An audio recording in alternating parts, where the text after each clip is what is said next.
Maligayang pagbabalik sa Filipino Movie Recap.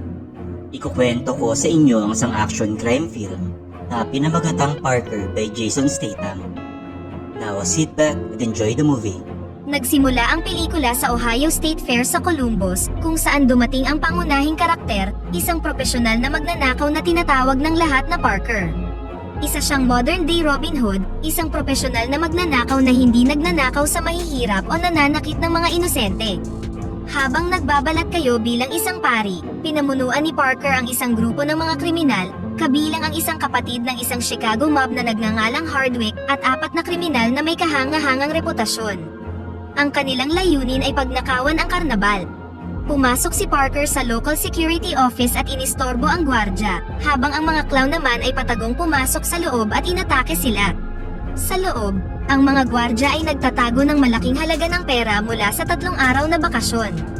Ginawang bihag ng grupo ang mga empleyado habang si Hardwick naman ay nagsimula ng isang kontroladong sunog. Sa mga oras na ito, ang mga tao ay patuloy na nag-e-enjoy ng hindi naghihinala. Ang isa sa mga hostage ay nagkaroon ng panic attack, kaya sinubukan ni Parker na pakalmahin siya, at tiniyak sa kanyang hindi sila papatay ng sinuman. Sa isang flashback, nalaman natin na si Hurley, isang matandang magnanakaw at ama ng kasintahan ni Parker na si Emma, ang siyang nagmungkahing lumahok siya sa robbery. Ibinigay ni Hurley kay Parker ang lahat ng mga resources na kailangan niya, kabilang ang mga lalaki mula sa isang clown gang na pinamumunuan ng isang kriminal na nagngangalang Melander. Samantala, ang kontroladong apoy ay naginang napakalaking sunog na nagdulot ng pagpanik sa mga kalahok. Nang mapunta na sa mga magnanakaw ang higit sa $1,000,000 na pera, sinamantala nila ang kaguluhan at matagumpay na nakatakas sa pinangyarihan. Sa tulong ng isa pa nilang kasabwat na si Carlson, na nagpanggap bilang fire chief, nagawa nilang makaalis sa lugar. Nang mag-cruise ang landas ni Hardwick at Parker sa isang abandonadong warehouse, sinisi niya ang kasamahan sa paglihis niya sa orihinal na plano. Habang sumisilip sa mga babaeng nagbibihis sa tent, nawala ng oras si Hardwick na makarating sa nakaplanong lokasyon, at bilang resulta, gumawa na lang siya ng sunog hindi sa likod ng livestock pavilion, kundi malapit sa imbakan ng mga propane tank. Kalaunan, dumating ang ibang miyembro ng grupo, at sumakay na silang lahat sa sasakyan. Habang nagmamaneho sa isang liblib na kalsada, pinuri ni Melander ang profesionalismo ni Parker at inalok siyang gumawa ng isa pang pagnanakaw. Ngunit sa oras na ito, aasahan niya ang $1,000,000 share. Ngunit mariing tumanggi si Parker na mas piniling kunin ang kanyang $200,000 share at umalis na sa maruming trabahong ito. Sa panahon ng pagtatalo, naghanda na ang lahat upang patayin si Parker dahil tumanggi siyang sumali sa kanilang bagong robbery. Tumagal ng kaunting minuto bago na-realize ni Parker na siya'y nasa panganib, ngunit buti na lang ay nagawa niyang masugatan si Carlson, at pagkatapos ay tumalon sa bintana matapos siyang barilin ni Melander. Pinilit ni Melander si Hardwick na tapusin na ang rebelyon. Lumabas ang lalaki sa sasakyan, binaril si Parker, itinapon siya sa isang lawa, at pagkatapos ay mabilis na tumakas ang mga kriminal. Hindi nagtagal, dumaan ang isang magsasaka kasama ang kanyang pamilya sa kalsadang yun. Nang mapansin ang dugo sa kalsada, nahanap niya ang ating bida sa lawa at inihatid ang himalang nakaligtas na si Parker sa ospital ng bayan. Nang magising sa kama ng ospital, narinig niya sa balita na ang sunog sa amusement park ay pumatay ng maraming tao, at ang mga magnanakaw ay hindi pa natatagpuan. Napansin ni Parker ang mga pulis sa labas ng ospital, at wala siyang balak na hintayin silang kwestiyonin siya, kaya pinatulog niya ang isang doktor at ninakaw ang kanyang mga damit. Pagkatapos nito, tumakas na siya habang dala ang isang pasyente sa labas. Nang makarating sa labas, ninakaw niya ang isang ambulansya at nagmaneho na palayo. Nagpasya si Parker na hanapin ang grupong nagtraidor sa kanya at isa-isa silang patayin. Matapos makarecover ng kaunti, pumasok si Parker sa silid ng isang motel, kung saan ninakaw niya ang isang pares ng damit, isang multi-tool, isang electric razor at isa pang baril. Pagkatapos nakawin ang sasakyan ng ibang tao, pumunta si Parker sa isang check cashing center sa Memphis. Kumuha siya ng isang hostage at pumasok sa center upang gawin ang isang armed robbery. Kailangan niya ng pera para makagawa ng bagong identity at mga bagong dokumento. Kalaunan, naglakbay si Parker sa Houston, Texas at pinaalam na kaibigan siya ni Bob Hurley. Nag-order siya ng mga bagong dokumento mula sa may-ari ng print shop na si Carlos, at binayaran siya ng malaking halaga ng pera. Habang naghihintay na maihatid ang mga bagong papeles, tinawagan ni Parker si Hurley at tinanong kung nasaan ang kapatid ni Hardwick. Sinubukan siyang kumbinsihin ni Hurley na lumayo na lang, dahil mapanganib sila at hindi na niya makontak ang mga ito.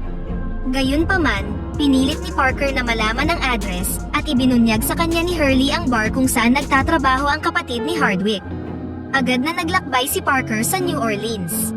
Pagkatapos, pumasok siya sa isang bar, binugbog ang security guard, at pagkatapos ay nahanap na ang kapatid ni Hardwick. Ibinunyag sa kanya ng lalaki na si Melander at ang kanyang tropa ay nasa Palm Beach, isang isla sa lungsod ng mga bilyonaryo at multimillionaires. Kaagad na tinawagan ni Parker si Emma at ang kanyang ama at sinabihan silang maglakbay o magtago na muna. Narealize ni Parker na gagamitin ng kanyang mga kaaway ang mga taong mahalaga sa kanya para mahanap siya. Samantala, lumipat ang eksena sa Florida, kung saan ang real estate agent na si Leslie Rogers ay makikitang nagtatrabaho at gaganap ng mahalagang papel mamaya. Sa sandaling yun, pinaplano ng mga kriminal ang sunod nilang malaking robbery. Nalaman ni Hardwick mula sa kanyang kapatid na buhay pa si Parker. Nang sinabi ito ni Hardwick kay Melander, nagalit ito ng husto. Papatayin na niya sana ang isa sa kanyang mga tauhan, ngunit sinabi ni Ross na mabibigo ang kanilang plano kapag nawala ang kahit isa sa kanila. Inutusan ni Melander si Hardwick na tawagan ang kanyang makapangyarihang tiyuhin, si Mr. Gilman sa Chicago, para kumuha ng hitman para patayin si Parker. Ipinadala ni Gilman ang kanyang pinakamahusay na hitman na nagngangalang Kroll upang tugisin si Parker. Sa sumunod na eksena, maluhaluhang tinawagan ni Emma ang kanyang kasintahan at sinabi sa kanya na isang hitman ang pumasok sa kanyang bahay, ngunit buti na lang ay nakatakas siya. Sinabihan siya ni Parker na pumunta sa fishing camp sa Sawtooth Bay, Florida, at maghintay sa kanya doon hanggang Biyernes. Hindi nagtagal, bumalik si Parker sa Houston upang kunin ang mga bagong papeles, ngunit nadatnan niya ang tatlo sa mga subordinate ni Mr. Gilman na nakahandusay sa sahig, sa ilalim ng pangangasiwa ni Carlos at ng kanyang assistant na si Ernesto. Binaril ni Parker si Ernesto sa magkabilang paa nang inutusan siya nitong humiga sa sahig katabi ng mga bisita. Narealize niyang nagtatrabaho si Ernesto para kay Mr. Gilman at pinagtaksilan si Carlos. Pagkatapos, kinuha na ni Parker ang kanyang mga papeles at pinilit si Carlos na barilin ang tatlong lalaking ipinadala ni Gilman. Dahil wala nang ibang pagpipilian, binaril ni Carlos ang tatlong lalaki gamit ang kanyang baril, dahilan para mag-iwan siya ng kanyang mga fingerprint. Kalaunan, nakipagkita si Parker kay Hurley, na ipinaalam sa kanyang kinontak siya ni Mr. Gilman at iniwan sa kanya ang kanyang share sa nakaraang robbery upang pakalmahin ang mga bagay-bagay. Gayunpaman, tinanggihan ni Parker ang pera, nanindigan siya para sa kanyang prinsipyo, at sabik na makapaghiganti sa dating mga kasamahan. Upang magawa ito, naglakbay siya sa Florida bilang si Daniel Permit, isang nakatakas na bilanggo na naninirahan sa San Antonio, Texas, at nagpanggap na parang bibili siya ng bahay. Sa awkward na operasyong ito, tinulungan siya ng real estate agent na si Leslie, ngunit bago bilhin ang property, nagpa siya siyang bisitahin muna si Emma. Nagkita sila gaya ng napag-usapan, at iminungkahi ni Parker na maghiwalay na sila upang hindi malagay sa panganib ang kanyang buhay. Sa isang paglalakbay kasama ang real estate agent, nilampasan ni Parker ang mga magagarang villa, ngunit huminto siya sa harap ng isang maruming bahay, na napili 2 buwan lang ang nakakaraan, sa halagang $1.2 million, sa lalaking nagngangalang Mr. Rodrigo.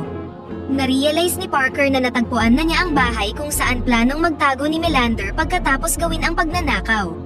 Inimbitahan ni Leslie si Parker na kumain sa labas at mag-enjoy ng kaunti, ngunit sinabi niyang marami siyang kailangang dapat asikasuhin. Isang gabi, tila interesado si Leslie sa sitwasyon ng kanyang potensyal na kliyente, kaya nag-inquire siya sa bangko ni Daniel Permit ngunit wala siyang kahit na isang transaksyon, dahilan para siya'y magsuspecha. Kalaunan, nakatanggap ang dalaga ng isang mensahe na babawiin na ang kanyang sasakyan ng bangko, at nagalit dahil bukod sa utang na ito, marami siyang kailangang bayarang utang mula sa kanyang babaerong ex-husband. Sa paglubog ng araw, pumunta si Parker sa bahay ng peking si Mr. Rodrigo, kung saan nakita niya ang kanilang mga nakaimbak na armas. Naglagay siya ng mga bitag sa pamamagitan ng pagputol ng ilang pin ng kanilang baril, at pinag-aralan ang kanilang plano para sa robbery. Pagkabalik sa kanyang sasakyan, nakita niya si Leslie, na nag-alok na ipagpatuloy ang kanilang pag-uusap sa pribadong lugar. Naging marahas ang kilos ni Parker dahil naghihinala siyang nagtatrabaho ang dalaga para sa iba. Pagdating nila sa walang taong opisina ng real estate agency, nagreklamo si Leslie tungkol sa kanyang kapalaran at hiniling na isali siya sa gagawing trabaho ni Parker para sa kaunting share ng kita. Sa halip na sagutin ito, sinabihan siya ni Parker na hubarin ang kanyang damit upang matiyak na wala siyang suot na wire. Pagkatapos itong kumpirmahin, ipinangako niyang pag-iisipan niya ang kanyang alok. Sa sumunod na araw, kinontak ni Parker si Leslie para sabihing pwede na siyang tumulong sa misyon kapalit ng kaunting share sa kita, at tinanggap naman ito ng dalaga. Nang ihayag ni Parker na gusto nilang pagnakawan ang diamond auction na pagmamay-ari ng napakayamang si Miriam Hop Clinton, biglang nagbago ang isip ni Leslie. Sa palagay niya ay masyadong mapanganib ang misyon at mahuhuli sila, ngunit sa mga oras na ito, hindi na siya maaaring umatras. Samantala, dumating si Melander at hanggang sa likod ng gate ng malawak na estate ni Mrs. Clinton, kung saan magaganap ang auction. Si Melander at ang kanyang mga kasabwat ay nakasuot ng blue jumpsuit mula sa kumpanyang dalubhasa sa technical assistance para sa mga public events. Kalaunan, ibinaba ni Parker si Leslie upang sumakay ng taxi papunta sa kanyang opisina, at pagkatapos ay nagtungo na sa kanyang silid sa hotel kung saan nakita niya si Kroll. Sumiklab ang isang matinding labanan, kung saan pinukpok ni Parker ang killer sa ulo, dahilan para tumama ang kanyang ulo sa bathtub. Sa pag-aakalang patay na siya, lumabas siya ng banyo, ngunit pagkaraan lang ng ilang sandali, inatake siya ni Kroll mula sa likuran. Sinubukan siyang saksakin ng hitman ngunit nagawa niya itong maihulog mula sa 26th floor balcony. Nang pumunta ang ating bida sa bahay ni Leslie, tinanong ng local police si Leslie tungkol sa kanyang kliyente na si Parker. Biglang napansin ng babae ang mga mantsa ng dugo sa sahig at sinubukang paalisin ang pulis.